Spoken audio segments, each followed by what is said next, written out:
This is just one of those whiskeys that you have to stop and admire pretty much everything about it. And as you can see from the bottle, I've done quite a bit of admiring. Let's drink some whiskey.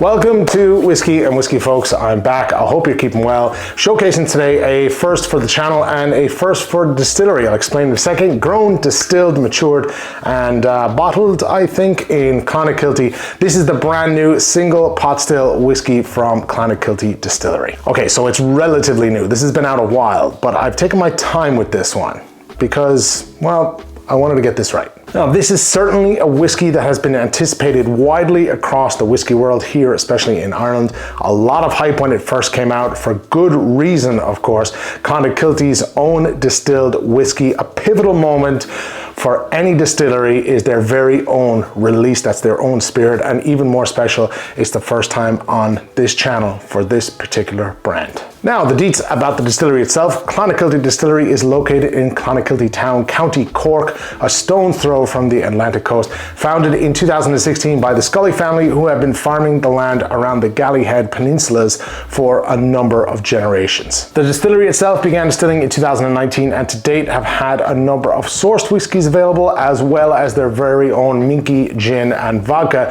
which has kind of kept the revenue streams flowing whilst their award-winning spirits has matured in warehouses along the Gallyhead Peninsula. So the whiskey itself is a respectable 46% ABV single pot still Irish whiskey. Forget this. First release, price point, 60 euros. That's 60 euros. So batch one, which I have here, is a little bit of a Frankenstein whiskey, and that's my words, not the distillery's. In that the vatting of this whiskey has used 2, if not 3 different mash bills, I believe. I think the majority of which is 60% unmalted barley and 40% malted barley.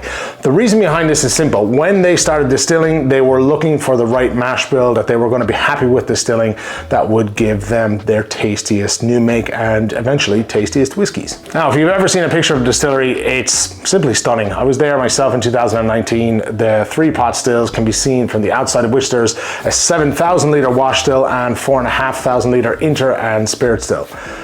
Did I mention that this was triple distilled? It is. So head distiller and master blender Oisín Mackay gave me a breakdown of the whiskies, as it can be a little bit confusing, but the details are 60% of the vatted whiskies being matured for 4 years in bourbon casks, 40% matured for 4 years in bourbon casks before being moved into Oloroso for 6 months. They weren't fond of the finish on that and the way the Oloroso was shaping it, so they took it out of that and put it into Amontillado for another 6 months, of which then they were finally very happy with. So 60% 4-year-old pot still whiskey, ex-bourbon, 40% 5-year-old whiskey, ex-bourbon, Oloroso, and Amontillado. Simple, really.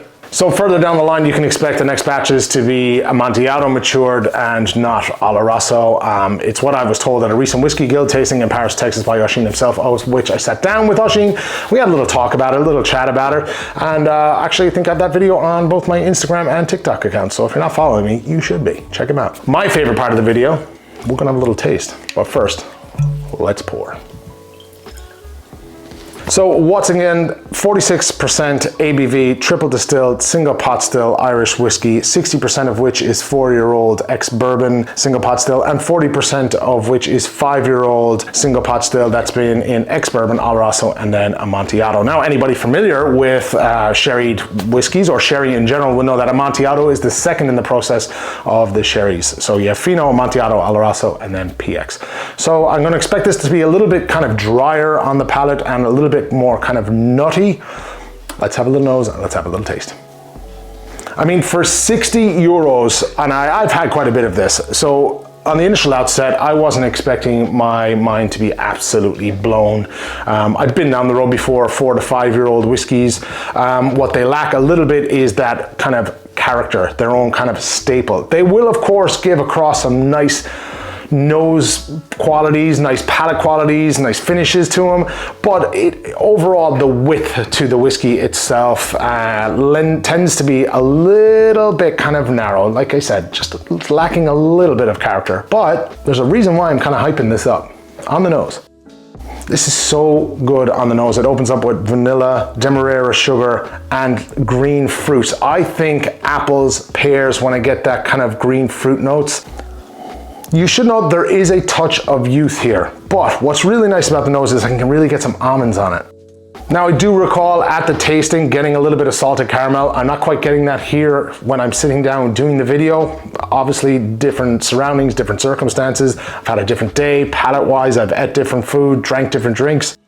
Yeah, but it's not very one-dimensional. It's got a nice bit of body to it. Not body, character is the best word I've used. So, like I said, vanilla, demerara, sugar, a lot of those green fruits, pears, apples, touch of youth, and a little bit of nuttiness, like almond nuttiness, or you could even kind of go a little bit of Brazil nut if you're that way inclined. But for the sake of the video and keeping it simple, we'll say almonds. On the palate, Sláinte. Looking forward to this. Firstly, what I love about this is two things, right? The spice doesn't overwhelm you, and the oiliness on the palate.